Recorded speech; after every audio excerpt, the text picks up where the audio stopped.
Hello అందరికీ welcome to my channel. ఈరోజు recipe వచ్చేసి సింపుల్గా కాకరకాయ ఫ్రైని చేదు లేకుండా ఎలా చేసుకోవాలో ఈ వీడియోలో క్లియర్గా చూసేయండి. అలాగే మన ఛానల్ని ఎవరైనా ఫస్ట్ టైం చూస్తున్నట్లయితే ప్లీజ్ సబ్స్క్రైబ్ చేసుకోండి. ఇప్పుడు ప్రాసెస్ ఏంటో వీడియోని స్కిప్ చేయకుండా క్లియర్గా చూసేయండి. దీనికోసం ముందుగా నేను కాకరకాయలని తీసుకొని ఇలా రౌండ్ ముక్కలుగా కట్ చేసుకొని ఒకసారి వాష్ చేసుకొని ఒక ప్లేట్లోకి ట్రాన్స్ఫర్ చేసుకోవాలి.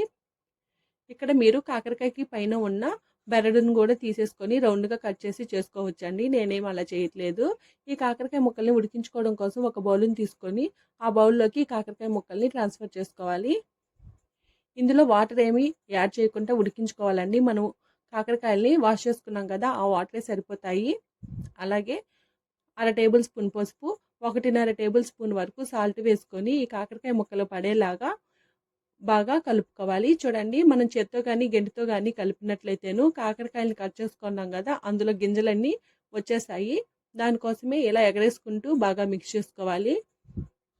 ఇలా మిక్స్ చేసుకున్న తర్వాత దీన్ని పక్కకు ఉంచి స్టవ్ ఆన్ చేసుకొని స్టవ్ మీద పెట్టుకొని మూత ఉంచి మంటని మీడియం ఫ్లేమ్ టు హై ఫ్లేమ్లోకి అడ్జస్ట్ చేసుకుంటూ ఈ కాకరకాయలని ఉడికించుకోవాలండి. అలాగే మధ్య మధ్యలో మూత తీసుకుంటూ కాకరకాయలని బాగా మిక్స్ చేసుకోవాలి. మీరు అలాగే వదిలేశారంటేను అడుగున ఉన్న కాకరకాయలు మాడిపోయి పైన ఉన్న కాకరకాయ ముక్కలు సరిగా ఉడకవండి. దానికోసమే బాగా మిక్స్ చేసుకోవాలి.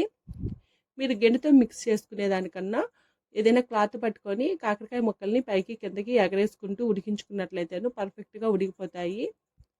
మళ్ళీ మూత ఉంచి మరో 5 నిమిషాలు ఉడికించుకొని 5 నిమిషాల తర్వాత మూత తీసుకొని ఇలా వీడియోలో చూపించే విధంగా ఎగరేసుకుంటూ కాకరకాయల్లో వాటర్ ఏమైనా ఉన్నట్లయితేను అవి ఎవాపరేట్ అయిపోయే వరకు ఉడికించుకోవాలి. అలాగే మీకు చేదు మరీ ఎక్కువ అనిపిస్తే కాకరకాయలు ఇందులో ఒక 1/2 టేబుల్ స్పూన్ వరకు షుగర్ కానీ లేదా 1 టేబుల్ స్పూను చింతపండు గుజ్జు కానీ యాడ్ చేసుకోవచ్చు. నేనేమి యాడ్ చేయట్లేదండి. ఇప్పుడు కాకరకాయ ముక్కలు ఉడికిపోయినాయో లేదో చెక్ చేసుకొని దీన్ని పక్కకు దించుకొనేసి ఇదే స్టవ్ మీద ఒక కడాయి పెట్టుకొని కాకరకాయ ముక్కల్ని ఫ్రై చేసుకోవడం కోసం 3 టేబుల్ స్పూన్ల వరకు ఆయిల్ వేసుకోవాలి. ఆయిల్ వేడైన తర్వాత ఇందులో మనం ముందుగా ఉడికించి ఉంచుకున్న కాకరకాయ ముక్కల్ని ఆయిల్లో వేసుకొని మంటని మీడియం ఫ్లేమ్ టు హై ఫ్లేమ్లోకి అడ్జస్ట్ చేసుకుంటూ కాకరకాయ ముక్కలు క్రిస్పీగా అయ్యే వరకు ఫ్రై చేసుకోవాలి. మనం ఉడికించుకున్నాం కదా అని మీరు లైట్గా ఫ్రై చేసుకున్నట్లయితేను కాకరకాయలు చేదు వచ్చేసి తినడానికి అంత బాగుండదండి, చేదు ఎక్కువైపోతుంది. దానికోసమే బాగా కాకరకాయలని క్రిస్పీగా అయ్యే వరకు ఫ్రై చేసుకోవాలి. ఇందులోనే 1 టేబుల్ స్పూను మినపప్పు, 5-6 వెల్లుల్లి రెబ్బల్ని కచ్చా పచ్చగా దంచుకొని వేసుకోవాలి. నేను ఇక్కడ మినపప్పు, వెల్లుల్లిపాయలు యాడ్ చేసుకునే వీడియో స్కిప్ అయిపోయిందండి. ఇలా వేసుకున్న తర్వాత బాగా మిక్స్ చేసుకోవాలి.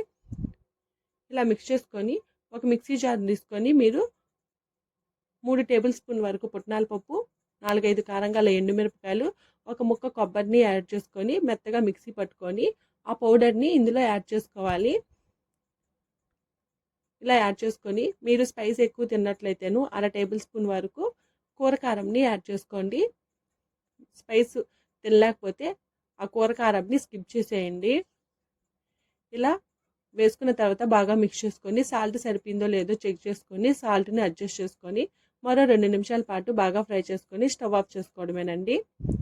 అంతేనండి. దీన్ని వేడివేడిగా సర్వింగ్ బౌల్లోకి తీసుకొని వేడివేడి అన్నంలో కానీ రసం కాంబినేషన్లో కానీ పప్పుచారుతో కానీ తిన్నా కానీ చాలా బాగుంటుంది. చూశారు కదా కాకరకాయ ఫ్రైని ఎలా చేసుకోవాలో. ఈ వీడియో మీకు నచ్చితే లైక్